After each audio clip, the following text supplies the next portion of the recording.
I'm Champ Chong. It is Monday, and yes, you probably noticed I got a haircut, but who cares, because here is the clip of the day.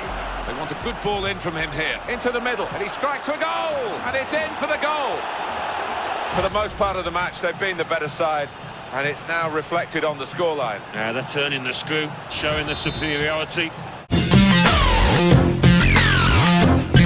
G'day guys, welcome to the #1 video game channel in Australia where I bring you the latest in video game news. And if you do go on to enjoy today's video, make sure to smack that like button right in its face if it even has one. And yeah, let's get to our first news report of the day, which is that some details regarding how Assassin's Creed 3 and its cities will be explored. So what we already know is that the game will take place across the eastern seaboard of the US. Now, it was recently revealed that Boston will be one of the main cities, but now we also know that New York will be there too. The thing is, it won't be played the way you think it might be played. What I mean by this is, you know how previously you could go to like Damascus to Jerusalem on a horse ride in like 5 minutes? Now in Assassin's Creed 3 they've taken that out. It's no longer going to be possible for you to go from city to city in just 5 minutes because the developers felt it was just too unrealistic. And one of the biggest things is that now the story will play over a much wider range of settings, so it's just not possible anymore. So I guess if you're one of those people that were wanting to explore 1700s America, it's just not going to be the same anymore, as loading screen is going to interrupt your explorations. That might make you a little bit sad. Yes, sad news.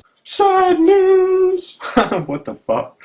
Okay, so today's sad news is actually awesome, but the reason it is sad news is because I can't really show it to you. What I'm talking about is that images of new Modern Warfare 3 maps have surfaced online. The things that you see on screen right now are not those because I can't show them to you, it's just something to a backdrop of when I speak. Now, getting into the details of things, these maps are believed to be part of the September DLC drop. And if you're wondering, the maps are called Gulch, Parish, and Boardwalk. I've linked all the images down below for you guys to check out and everything, but the main thing is a video did surface online, but I can't show it to you here, but it's also available in the link hopefully, but the video does keep getting taken down, so I'm not too sure about that. Anyway, if you're wondering what my thoughts are, from what I've seen, the maps look pretty cool and hopefully they play great too. But if they don't play great, it's pretty obvious people are going to be disappointed, and overall that's a pretty big disappointment, and yes, big news. Big news! Honestly, I have to admit that was probably my worst segue ever, but anyway, getting into the big news, the original Final Fantasy game has arrived on Android. As you may know, it's already available on iOS and is planned for Windows 7 phones, but now it's also available on Android. Now the thing is, I'm not too sure how much it costs or anything like that, but if you're a fan of the original Final Fantasy like I am, I think you should go out and get it on the Android because it is pretty cool on the iOS, and I'm pretty sure it's going to be exactly the same and it's worth a shot. Anyway, moving on to our next report of the day, which is that Medal of Honor Warfighter will have different box art designs for different regions of the world. This was announced a while back, but now EA have started revealing the different covers for the different regions. They previously showed off the Australian version, which in my opinion looks pretty damn awesome, probably the best of all, and now they've also shown off the UK cover, which also looks pretty cool. One thing I did notice about this is it looks like they're taking the path of the game where each region's going to have its own soldier on the cover, kind of like the game and each region having its own army. But we will have to wait and see how this does play out because we don't know if they're going to extend these custom covers to each region and every region what they're going to be getting and everything like that, but we're just going to have to wait and see, as I said. Hopefully we do see some more covers pretty soon, as the game is coming out on the 23rd of October in North America and the 26th of October in the rest of the world. But anyway, now to our final news report of the day. It looks like that Need for Speed Most Wanted will have Kinect support. A video showcasing the gameplay was released over the weekend, and I noticed that at the end of the video it shows each case for each platform, and on the Xbox 360 version you can see that purple Kinect strip, which indicates better with Kinect. So basically what this means is now you'll be able to go wah wah wah and turn the car. Or maybe you could play the normal way with the controller and use voice recognition and just be like NOS! I think I just realized how ridiculous that all seemed, but it would be pretty cool but very pointless at the same time. Anyway, I will look into what features Need for Speed Most Wanted will have with Kinect and everything, but for now, Gorilla Man, give me that question.